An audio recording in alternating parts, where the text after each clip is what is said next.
இந்த வீடியோ பார்த்துருக்க எல்லாருக்குமே இந்த விஜய் அபிஷேக்கோட ஒரு ஸ்ட்ராங்கான வணக்கத்தை சொல்லிடுறேன். நம்ம டெய்லி ஒரு ஸ்டோரி சொல்லிட்டு இருக்கோம்ல. இன்னைக்கு எதை பற்றி பேச போகிறோம் அப்படின்னா, அதாவது ஆகஸ்ட் 30 முத்துராமலிங்க தேவர் ஐயாவோட வீர வணக்க நாள் அப்படின்னு சொல்லலாம். இல்லை வந்து குரு பூஜை அப்படின்னு சொல்லலாம்.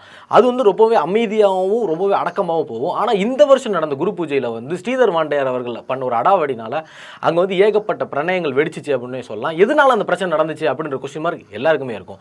அதாவது ஸ்ரீதர் வாண்டையார் அவர்கள் உள்ளே வந்ததுக்கப்புறம் பூசாரி வந்து அடிச்சிட்டாங்க அப்படின்னப்போ வந்து ஒருவேளை அந்த பூசாரி வந்து வேறு சமூகத்தை சார்ந்தவரோ ஒருவேளை அதனால தான் அவங்க எல்லாருமே வெளில அனுப்பிட்டாங்களா அப்படின்ற ஒரு சந்தேகம் இருந்தது. அதுக்கப்புறம் எதுக்காக அடித்தாங்க அப்படின்ற கொஸ்டின் மார்க் தான் எல்லாத்தையும் கொஸ்டின் மார்க் தான். அது எல்லாத்துக்குமே வந்து ஒரு முற்றுப்புள்ளி வைக்கிறதுக்கு தான் இந்த வீடியோ. ஸோ அங்கே என்ன நடந்துச்சு அப்படின்றத நான் டீட்டெயிலாக சொல்கிறேன். ஸோ அதை பற்றி நீங்கள் தெரிஞ்சுக்கணும் அப்படின்னா இந்த வீடியோ ஃபுல்லாக பாருங்கள். நான் உங்கள் விஜய் அபிஷேக், இது நம்ம ஜெம் டிவி.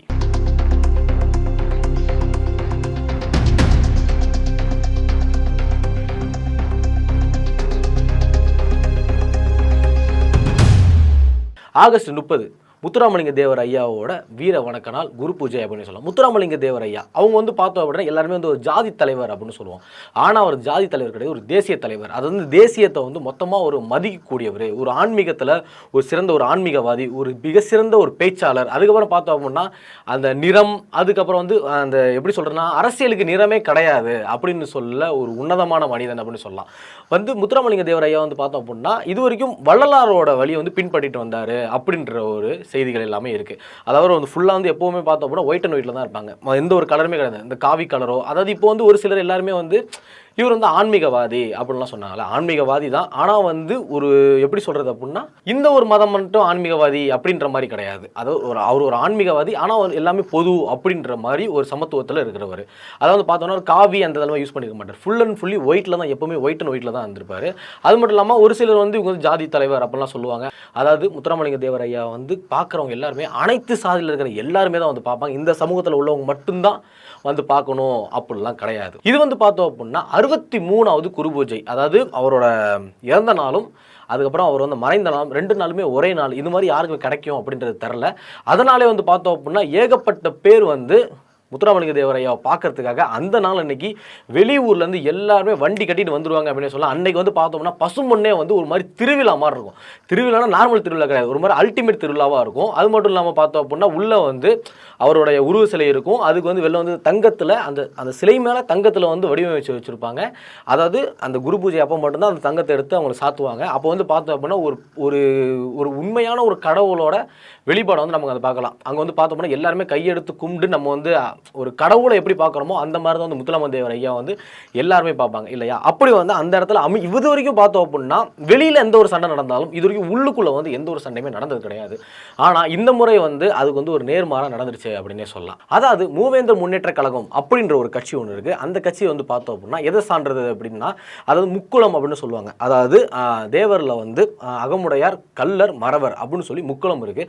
அந்த முக்குளத்துக்கும் உருவான ஒரு கட்சி தான் வந்து மூவேந்தர் முன்னேற்ற கழகம். இந்த கட்சியில் வந்து ஒரு சில நல்ல விஷயங்கள் எல்லாமே பண்ணிட்டு, அதாவது நிறைய மக்களுக்கு சாப்பாடு கொடுக்கறதா இருக்கட்டும், அந்த ஊரில் வந்து சிலை வைக்கிறதா இருக்கட்டும் அப்படின்னு சொல்லி ஒரு சில விஷயங்கள் எல்லாமே வந்து இந்த சமூகத்துக்காக எல்லாமே பண்ணிட்டு இருக்காங்க அப்படின்னே சொல்லலாம். அதில் வந்து இப்போ தலைவராக இருக்கிற ஸ்ரீதர் வாண்டையார் அவர்கள் அவங்க வந்து நேற்று தினம், அதாவது ஆகஸ்ட் 30 அன்னைக்கு வந்து பார்த்தோம் அப்படின்னா உள்ளே போயிருக்காங்க. எங்கே அப்படின்னா முத்துராமலிங்க தேவர் ஐயாவுக்கு மரியாதை செலுத்துறதுக்காக போனாங்க. போன இடத்துல வந்து நம்ம பார்த்த வீடியோவில் சொல்கிறேன், நீங்கள் வீடியோ பார்த்தீங்க அப்படின்னா தெரியும். அதில் வந்து பார்த்தோம் அப்படின்னா உள்ளே போனதுக்கப்புறம் அங்கே 2 பேருக்குள்ள ஏதோ ஒரு முரண்பாடு ஏற்பட்டதுக்கப்புறம் ஸ்ரீதர் வாண்டையார் அவர்கள் அவர் அரைஞ்சதுக்கப்புறம் எல்லாருமே ஒட்டுமொத்தமாக ஒன்று சேர்ந்து ஒரு பெரிய பிரச்சனையும் ஒன்று நடந்துச்சு. அதுக்கப்புறம் வந்து செங்கோட்டையன் அவர்கள் தான் உள்ளே வந்து இதை வந்து மொத்தமாக தீர்த்து வச்சாங்க அப்படின்னு சொல்லலாம். இப்போ வந்து அதை அரைஞ்சப்போ எல்லாருமே என்ன பேசிக்கிட்டு இருந்தாங்க அப்படின்னா ஒருவேளை வந்து அங்கே இருந்த பூசாரி வந்து வேறு சமூகத்தை சேர்ந்தவரோ. ஏன் அப்படின்னா ஸ்ரீதர் வாண்டையார் அவர்கள் என்ன சொல்லியிருந்தார் அப்படின்னா இங்கே இருக்கிற பூசாரி எல்லாருமே வெளியே போங்க அப்படின்னு சொல்லியிருந்தாங்க. வெளியே போங்க, எல்லாருமே வெளியே போங்க அப்படின்னு சொன்னப்போ தான் எல்லாருக்குமே ஒரு சந்தேகம் வந்துச்சு. ஒருவேளை இவர் வந்து வேறு சமூகத்தை சேர்ந்தவரோ அதனால தான் வந்து வெளியே போக சொல்கிறாங்களா அப்படின்னு பார்த்தோம் அப்படின்னா அதுவுமே இல்லை. ஏன் அப்படின்னு சொல்றேன் அப்படின்னா அங்க இருந்த பூசாரிகள் எல்லாருமே வந்து மறவர் சமூகத்தை சார்ந்தவங்க. என்ன அப்படின்னா இப்போ நான் சொன்னேன்ல, அதாவது அந்த தேவர் முக்குளத்துல வந்து 3 பிரிவு இருக்கு. ஒன்று வந்து அகமுடையார், இன்னொன்று கள்ளர், இன்னொன்று மறவர் அப்படின்றது. அந்த மறவர் சமூகத்தை சேர்ந்தவங்க தான் அங்க இருந்த பூசாரிகள் எல்லாருமே. அது மட்டும் இல்லாமல் அங்க இருக்கிற பூசாரிகள் மட்டுமே தான் அங்கே இருக்கிற கோவிலையோ அங்கே இருக்கிற கடவுளையோ பார்த்துக்கணும், அங்கே இருக்கிற அதிகாரிகள் மாதிரி. ஏன் அப்படி சொல்கிறேன்னா இவங்க ஏன் பார்த்துக்கணும் அப்படின்னா இப்போ உங்களை வெளியே போங்க அப்படின்னு சொன்னதுனால நான் சொல்கிறேன். ஏன்னா அவங்களை வெளியே போங்கன்னு சொல்கிறதுக்கு நமக்கு ஒரு எந்த ஒரு ரைட்ஸுமே கிடையாது. ஏன் அப்படின்னா கிட்டத்தட்ட 50 வருஷமாக கோர்ட்டில் கேஸ் போட்டு எங்களுக்கு தான் அந்த உரிமை இருக்குது அப்படின்னு கேஸ் போட்டு ஃபுல்லாக ஜெயிச்சு வந்திருக்காங்க. ஏன் அப்படி சொல்கிறேன் அப்படின்னா அதாவது ஒரு அண்ணன் தம்பி பிரச்சனை அப்படின்ற மாதிரி கிட்டத்தட்ட 50 வருஷமாக இந்த கோவிலை வந்து யார் நிர்வாகம் பண்ணுறது, இந்த கோயிலை யார் பார்த்துக்கிறது அப்படின்ற ஒரு கேஸில் 50 வருஷம் நடந்த ஒரு போராட்டத்தில் இவங்க ஜெயிச்சு இப்போ இவங்க வந்து அந்த கோயிலை வந்து இவங்க வந்து பார்த்துட்டு இருக்காங்க அப்படின்றத உண்மை. இந்த இடத்துல வந்து அவர் அடித்து வெளியே போங்க சொல்கிறது வந்து மிகவும் ஒரு தவறு அப்படின்னே சொல்லலாம். சரி, ஓகே.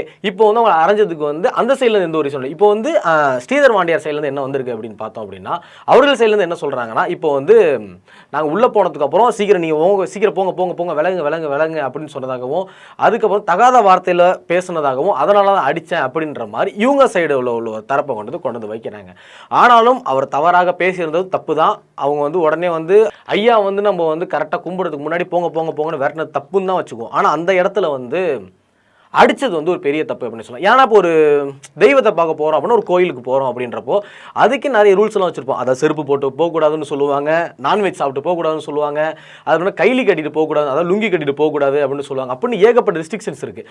அப்போ நம்ம முத்துராமலிங்க தேவர் ஐயாவை பார்க்க போகிறோம் அப்படின்னா, அவரும் கிட்டத்தட்ட ஒரு கடவுளுக்கு இணையானவர் தான். அவருக்காக ஒரு கோயில் கட்டியிருக்கோம், அவருக்காக வருஷம் நம்ம பூஜை பண்ணுறோம், அவருக்கான ஏகப்பட்ட மாலைகள் போடுறோம். அவருமே வந்து ஒரு கடவுளுக்கு இணையானவர் தான். அந்த இடத்துல வந்து நம்ம வந்து எந்த ஒரு சலசலப்போ எந்த ஒரு பிரச்சனையுமே பண்ணக்கூடாது. இப்போ ஒருவேளை அங்கே இடத்துல நமக்கு பிடிக்கல, அந்த இடத்துல ஒரு பிரச்சனை நம்ம கிரியேட் ஆக போகுது அப்படின்னா, நம்ம வெளியில் வந்து எந்த ஒரு தப்பையோ எந்த ஒரு சண்டையோ இல்லை எந்த ஒரு பிரச்சனையோ பண்ணிருக்கலாம். ஆனால் அவருக்கு பக்கத்துலேயே, அவர் சன்னதிக்கு பக்கத்துலேயே நம்ம பண்ணது தான் வந்து மிகப்பெரிய தப்பு. அது மட்டும் இல்லாமல் ஒரு பூசாரியை ஒரு நிர்வாகம் பண்ணுறவங்கள நம்ம வந்து அதே இடத்துல ஒன்று அடித்தது அப்படின்றது ஒரு உண்மையிலே ஒரு தப்பான விஷயம் தான். எதனால் சொல்கிறேன் அப்படின்னா, இது வந்து குரு பூஜை அப்படின்றது வந்து நம்ம ஒரு 3 நாள் தான் நம்ம ஐயாவை பார்க்க போகிறோம். அந்த இடத்துல வந்து பார்த்தோம்னா குரு பூஜைக்கு மட்டும்தான் நிறைய பேர் வந்து ஐயாவை பார்க்க அந்த நாள் மட்டும் தான் போகிறாங்க. ஆனால் அங்கே இருக்கிற பூசாரிகள் வந்து அங்கேயே இருந்து டெய்லி வந்து பூஜை பண்ணி, டெய்லி அவங்கள அலங்காரம் பண்ணி, டெய்லி அவங்கள பார்த்துட்டு இருக்கிறது வந்து அங்கே இருக்கிற பூசாரிகள் தான். அவங்கள வந்து அடித்ததோ இல்லை அங்கேயிருந்து வெளியே போவோ அப்படின்னு சொல்கிறதோ நமக்கு வந்து எந்த ஒரு எப்படி சொல்கிறது அதிகாரமும் கிடையாது. நீங்கள் இங்கே வெளில போங்க அப்படின்னு சொல்கிறதுக்கும், நம்ம ஒரு மனுஷனை வந்து அங்கே இருக்கிற பூசாரிகள் அடிக்கிறதுக்கும், வெளியே போங்கன்னு சொல்கிறதுக்கும் அடிக்கிறதுக்கும் நமக்கு எந்த ஒரு ரூல்ஸுமே கிடையாது அப்படின்னே சொல்லலாம். அதிகாரங்கள் கிடையாது அப்படின்னு தான் சொல்கிறேன். அதுக்கப்புறம் பார்த்தோம் அப்படின்னா, இப்படி ஒரு பிரச்சனை நடந்ததுக்கப்புறம் அங்கே இருக்கிற பூசாரிகள் யாருமே நாங்கள் வெளியே போக மாட்டோம் அப்படின்னு சொன்னதுக்கப்புறம் அப்புறம் ஸ்ரீதர் வாண்டியார் அந்த இடத்துல உட்காந்து கர்ண போராட்டம் மாதிரி ஒரு நிகழ்வு ஒன்று நடந்துச்சு.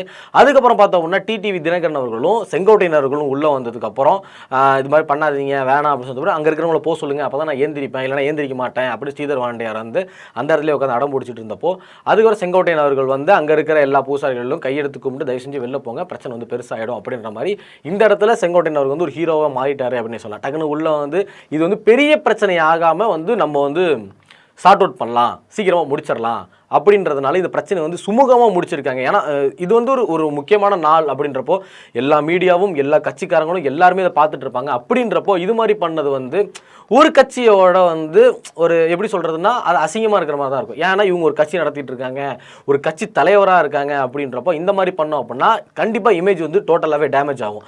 சரி, ஓகே, இதுக்கு என்னதான கன்க்ளூஷன் அப்படின்னா, இதுக்கான கன்க்ளூஷன் வந்து என்ன அப்படின்னா, அடித்ததுக்காக கண்டிப்பாக ஸ்ரீதர் வாண்டியார் வந்து அவரோட முறையில் ஒரு மன்னிப்பு கேட்டே தான் ஆகணும் அப்படின்றத உண்மை.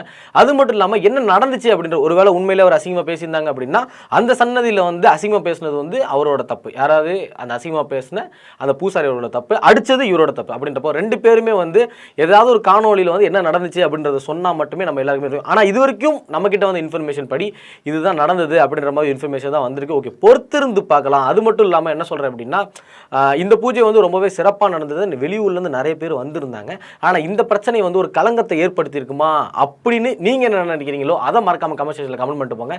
இந்த மாதிரியான இன்ஃபர்மேஷன்லாம் நீங்க தெரிஞ்சுக்கணும் அப்படின்னா மறக்காம ஜெம் டிவியை சப்ஸ்கிரைப் பண்ணுங்க.